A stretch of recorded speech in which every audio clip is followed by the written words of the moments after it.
네, 안녕하세요, 구독자 여러분. 오늘 제가 서울 미분양 여전히 또 지방 미분양 대책 없나 이렇게 썸네일 올렸습니다. 서울 아파트 경매가 강세를 보이고 있다는 보도를 좀 보셨을 거예요. 물론 경매 물건은 예전에 비하면 뭐 2017, 18, 19년도에 비하면 상당히 많은데 비해서 지금은 조금 조정돼서 약간 감소하는 기미가 있지만 예전에 비해서 훨씬 많습니다. 자, 하나씩 보겠습니다, 여러분. 자, 전국 미분양 주택 현황입니다. 보시는 바와 같이 줄지를 않고 있습니다. 이게 미분양인데요. 노란 게. 보시는 바와 같이 소형 평형보다 우리 서민들이 주로 찾는 60에서 85제곱미터 중형주택들이 이 소화가 좀 안 되고 있습니다. 악성 미분, 이 40에서 60 소형주택 이런 것들은 이 양에 비하면 상당히 적죠. 그리고 초과주택도 적습니다. 반면에 이 노란색이 이제 악성 미분양인데요. 악성 미분양은 계속 증가합니다. 이게 연도로 보면은 2023년도 초에 뭐 1,800개, 6,000개, 7,000개 됐는데 지금 이제 29,000, 3만 대를 향해 가고 있어요. 이게 이제 현장에 여기 보시면 전체 준공후 이렇게 돼 있지 않습니까? 그래서 전체 미분양을 이렇게 줄지 않고 있는데 구조조정을 그렇게 겪고 나라에서 돈을 퍼부어서 했는데도 불구하고 이런 현상에 대해서 우리가 시장 상황은 좀 인지하고 있어야 될 것 같습니다. 중요한 건 이제 서울 얘기 썼는데요. 보시면 서울이 1056호가 여전히 미분양 상태입니다. 이게 오랫동안인데요. 뭐 여러분이 많이 들으셨던 뭐 하나포레나 미아를 비롯해서 이것들의 공통점이 있습니다. 미분양되는 것들에. 이 2021년도 2년도에 좀 광풍이 불 때 고분양가를 책정했던 현장들이에요, 대부분이. 그래서 그 부분들이 여전히 현재까지도 조금 외면을 받고 있다. 이렇게 보시면 되고, 지방도 꽤 많이 있습니다. 그래서 이렇게 보시면 수도권도 옛날에 비하면 좀 적습니다. 적지만 지금은 17,551호. 수도권에 대해서 요거를 이 지역별로 잘 판단하셔가지고 여러분들이 지방에 이제 입주 물량 부족이 입주 물량까지 있는 데다가 악성 미분양까지 있으면 어떻게 될까요? 그 시장은 당연히 약세를 띌 수밖에 없습니다. 그래서 수도권은 요새 뭐 풍선 효과라고 하는데 그 효과는 거의 뭐 잦아들고 있는 것 같고요. 서울은 여전히 그 잔불이 남아 있습니다. 제가 볼 때. 그러나 이제 거래량을 볼 때 잔불은 이제 꺼져간다고 저는 보고 있고 정부의 추가 대책이 중요하다고 보고 있습니다. 지방은 뭐 다 아시겠지만 여전히 고전입니다. 6만 9천 호, 7만 호 중에 거의 75%, 80%가 지방에 다 있습니다. 광역시도 다 포함한 거죠. 그러니까 인천도 보시면 예전에 비해서 한 2,000호, 그래도 뭐 여기 3,000호일 때보다는 많이 줄었습니다. 분양가 할인하면서 많이 좀 진도가 나아진 상태고요. 자, 그래서 서울은 아파트 미분양이 이제 하나포레노 미아 얘기 드렸고, 황학동, 청계, 누르웨이숲, 또 광진구에 있는 아파트가 미분양이 났다. 이 주상복합인데요. 31호. 여전히 고분양가 때문에 저는 이렇게 벌어진다고 보고 있고요. 마포도 마찬가지입니다. 마포도 좀 중소형 평형인데 이 평형도 47호가 여전히 미분양인데 이거 4월, 5월에도 미분양이 났어요. 그 뒤로도 이게 소화가 안 되고 있습니다. 이게 분양가가 저렴하지가 않거든요. 그래서 결국은 10년 장기 민간 임대로 돌리려고 하는 것 같은데 하여간 이렇게 아직도 미분양들이 서울에도 존재한다. 강동구 같은 게 좀 많이 있습니다. 물론 특성이라면 일부 단지들은 뭐 몇백 세대짜리지만 강동구에 있는 것들 중에 대부분의 미분양은 뭐 70세대, 80세대 이런 소형 아파트 단지들이 많아요. 그런 데들이 여기 보시면 강동 센터면 75호, 합하면 369호 정도가 강동구, 길동, 천호동 일대에 미분양이 되어 있습니다. 악성 미분양입니다. 이렇게 보시면 되고 지방은 미분양 수준이 잘 안 되고 있죠, 여러분. 그리고 악성 미분양은 아까 그림 보신 것처럼 계속 증가하고 있습니다. 그 롯데건설 재차 위기설 제가 요거 다시 하나 영상 올릴 텐데 주말에 롯데건설이 지방에 이 PF 현장이 많습니다. 그래서 이게 우발채무라고 하죠. 이 우발채무가 예전에 20조대였는데 벌써 40조가 돼버렸어요. 그러니까 순차입금만 이 부분이 준공 치면서 공사 대금이 잘 들어오면 문제가 없는데 이 부분이 이제 뭐 찌라시로 조금 돌았죠. 이 부분 제가 주말에 하나 올리도록 하겠습니다. 상황 파악하도록. 자, 그리고 10월, 11월, 12월 아파트 거래 동향입니다. 보시는 바와 같이 서울, 수도권, 부산 쭉 있죠. 자, 보시면 서울은 거래량이 현재 12일이지만 12월 이 거래량은 훨씬 적어요. 적은데 그 2,707건 이거는 이제 11월이에요. 12월은 지금 몇백 건밖에 안 되고요. 이 건수가 여러분이 보실 때 네, 그 서울 같은 경우에 지금 뭐 몇백 건밖에 안 되고요. 수도권은 많이 올라와 있습니다. 12월이요. 이거 11월이고요. 그러면 11월 거래량은 제가 볼 때 한 3,500, 4,000 건에서 마무리 반토막 수준에서 끝날 것 같고 12월은 뭐 200 몇 건밖에 안 됩니다. 그러니까 더 적을 것 같아요. 그 경기도 수도권이 좀 거래량이 좀 는다 그랬죠. 좀 여러 가지 현상으로 인해서. 네, 10,000건입니다. 현재. 그러면 제가 볼 때 14,000건, 5,000건 갈 수 있을 것 같아요. 그리고 서울을 제외하고 나머지 지역들이 특히 이렇게 보시면 이 부산 같은 데는 제가 올해 한 중간부터 좀 부산은 저평가된 데들이 좀 나오기 시작하니까 조금 매수 좀 신경 쓰시라고 그랬잖아요.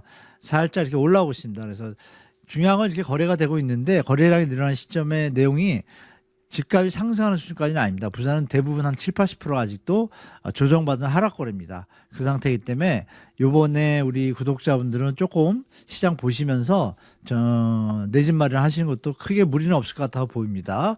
물론 이제 비교하시고 내고 좀 충분하시고 청주도 살짝 올라오기 시작했습니다. 다만 청주는 말씀드린 대로 예전에 지역 동향조사에서 말씀드렸잖아요. 내년에 입주 물량이 많아요. 그거 조심하시면서 접근하시면 되고 대부분의 지역들이 지금 서울의 그 분위기 따라서 약간 쫓아가는 경향이 있는데 12월은 어떻게 될지 한번 지켜봐야 될 것 같습니다. 자, 그리고 서울 아파트의 2023년 1월부터요. 이번 달까지 11월까지 12월 10일 기준인데 11월까지 12월 현재까지입니다. 이거는 11월까지고요. 평균 가격을 보겠습니다. 아파트. 그러니까 거래된 것들만의 단순 평균 이 매매 금액을 이 서울 부동산 정보 광장에서 추출한 겁니다. 보시면 이거는 이제 데이터에 의해서 나온 거니까 여기서 이제 의미한 한 문양이 하나 있죠. 9억 7,500입니다. 사실 초반에는 좀 이런데 나중에 가면 제가 9월 달인가 8월 달에 좀 많이 내려갔다는 거 한번 말씀드렸을 거예요. 그때 9억인데 나중에 결과물로 동합을 해보니까 한 1억 정도 올라갔어요. 그러면 이것도 한 10억은 될 수 있다고 봐요. 근데 실제로 평균 금액은 현재 지금 얼마로 나왔냐면 8억 4천으로 나와 있어요. LH에서 매입한 그 성동구 일대 매입 약정 그 도생인가 그게 있는데 그게 평균가가 3억이에요. 그게 와가지고 평균 단가를 낮춰가지고 8억 몇천으로 나오는데 그걸 제가 빼고 계산했습니다. 빼고 계산하니까 정상적인 거래 매입 아파트의 평균은 9억 7,500. 중요한 건 13억 600이던 때랑 비교하면 많이 차이가 나죠. 이게 이제 앞으로 시장의 모습을 보여주는 어떤 단초가 될 수도 있다라고 저는 보고 있습니다. 그래서 조금 더 지켜보도록 하겠습니다. 자, 전국 아파트 경매추인데요. 저번에 우리 구독자님이 여쭤보셔가지고 이거 아파트입니다. 전국의 아파트 경매추는 여전히 줄고 있지 않습니다. 아까 보도표에 보셨던 것처럼 악성 미분양 증가하고 있고 전체 미분양도 감소 추이가 없습니다. 다만 서울은 이제 조금 다릅니다. 그래서 이게 이제 물량이 계속 누적되고 쌓여가니까 이 부분을 좀 참고하시면 좋을 것 같고요. 그래서 경매로 제가 주택을 마련하는 방법을 좀 말씀드렸었죠. 자, 서울 아파트 경매 지표입니다. 서울 아파트는 보시는 바와 같이 경매가가 요새 많이 오른다는 얘기가 나오잖아요. 중요한 건 낙찰률입니다. 50%입니다. 그럼 50%는 유찰됐다는 얘기잖아요. 그럼 이게 평균이 아니라 낙찰된 것들은 좋은 것들만 됐다고 보시면 되고 경매 물건이 조금 줄었습니다. 예전보다 이만큼 이렇게 좀 가라앉고 있죠. 요즘 이제 서울의 어떤 주택 가격 상승 탄력이 이제 아직도 이어지다 보니까 경매 물건들이 어떻게든 이자를 내면서 매매를 하려고 애를 쓰는 것 같아요. 그러나 거래 물량이 지금 줄면서 제가 볼 땐 다시 12월 1월 되면 물건이 좀 더 나올 수 있지 않을까 하는 게 제 예측입니다. 그럼 이게 선이 만약에 이렇게 된다라면 시장은 또 정부의 추가 대책이 중요하겠죠. 결론적으로 여러 번 말씀드리지만 여하튼 그럼에도 불구하고 여기를 보셔야 됩니다. 2021년 6월 아파트 시장 좋을 때 한 달에 몇 개 나오나요? 30개, 40개 나옵니다. 지금 그때에 비하면 5배입니다, 물량이. 이건 어마어마한 물량이에요, 서울에서. 서울 그렇게 집값이 잘 올라간다고 하는데 어떻게 경매 물건이 150개, 200개, 최고 많을 때는 뭐 350개, 400개까지 가까이 나옵니까? 이런 부분을 우리가 시장을 조금은 한 번씩 찬찬히 쳐다봐야 되는 어떤 요인이다라고 좀 말씀드릴게요, 여러분. 그래서 이번 시장은 여러분들이 어떻게 보셔야 되냐면 지금 올라갈 만큼 올라갔잖아요. 서울 특히 좀 강세 지역들은 이거 지금 조정받고 있는 게 보입니다. 12월 달 거래 12일까지 몇 개를 쳐다보니까 제가 주말에 올려드릴 텐데 하락 거래가 슬슬 비중이 나오기 시작하는데 이게 과연 정부 추가 대책하고 어떻게 맞물릴지 우리가 귀추가 좀 주목되니까 계속해서 정보 나오는 대로 좀 말씀드리도록 하겠습니다. 자, 이렇게 경매 물건이 이렇게 나왔죠. 옛날보다는 줄었습니다. 이게 강남에 있는 아파트 물건 제가 요번 주 건데요. 요번 주에 오늘 들어와서 본 건데 이렇게 많이 나와 있습니다. 12월 23일, 23일 크리스마스 이브 전에 경매 들어갑니다. 이렇게 강남구 청담동 청담동, 논현동, 언주로 다 들어갑니다. 이렇게 경매 물건이 나온다는 사실도 우리가 이게 왜 이렇게 아직 나올까? 집값이 이렇게 오른다는데 이거 한번 좀 생각할 필요가 있다라고 좀 말씀드리고요. 자, MPL 매물 현황 이렇게 써놨는데요. 제가 MPL 몇 번 말씀드렸잖아요. MPL은 이렇게 보시는 바와 같이 강남구 논현동 3,253, 이 2,777억짜리입니다. 이게 유찰이 됐어요. 유찰됐다는 건 뭐 사업성이 떨어진다는 얘기죠. 그럼 분양가 뭐 이런 거 다 정해져 있을 텐데 이렇게 물건이 많습니다.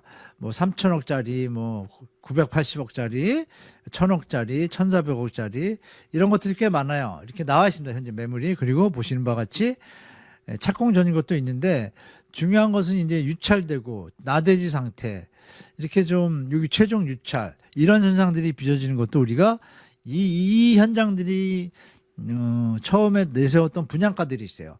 그거는 시장에 안 먹힌다는 얘기입니다. 그것도 한번 참고하시면 좋을 것 같습니다. 네. 그리고 이제 내일이죠, 벌써. 내일인데, 2026년 자산관리 전략 로드맵에서 시장 현황하고 경제 체크하고 말씀드린 대로 재건축, 재개발, 그 신축, 어떤 것이 내 집 마련하신 분들 중에 꼭 해야 하시는 분들 어떤 게 나은지 분간이 안 되는데 그거에 대해서 정확하게 판단하는 어떤 방법을 제가 이번 강의 때 좀 말씀드리도록 하겠습니다. 그리고 또 개인적으로 또 여기저기 물어보기 힘드신 분들 상담 내용 이렇게 만약에 신청하시는 분들은 상담 내용에 구글 폼으로 기본적인 내용을 적어주시면 제가 이제 질문 주신 우리 구독자분들 중에 또 다 비슷하시니까 어떤 사례를 가지고 몇 개 좀 선정을 해가지고 강의 때 또 말씀드리도록 하고 또 시간 또 따로 준비해서 제가 한 3, 40분 정도 개인 상담 할 수 있으면 하도록 좀 노력해 보도록 하겠습니다, 여러분. 자, 이렇게 오늘 영상 여기까지고요. 시간 되시면 내일 오셔서 같이 하셨으면 좋겠습니다. 자, 여러분 행복한 주말 되시고 주말에는 말씀드린 대로 롯데건설 건하고 그 정기 영상 올려드리도록 해요. 한 주간의 부동산 뉴스, 부동산 정보, 현황 이런 거 정리해서 또 올려드리도록 하겠습니다. 자, 시청해 주셔서 감사드리고요. 다음 영상 때 찾아뵙겠습니다. 감사합니다.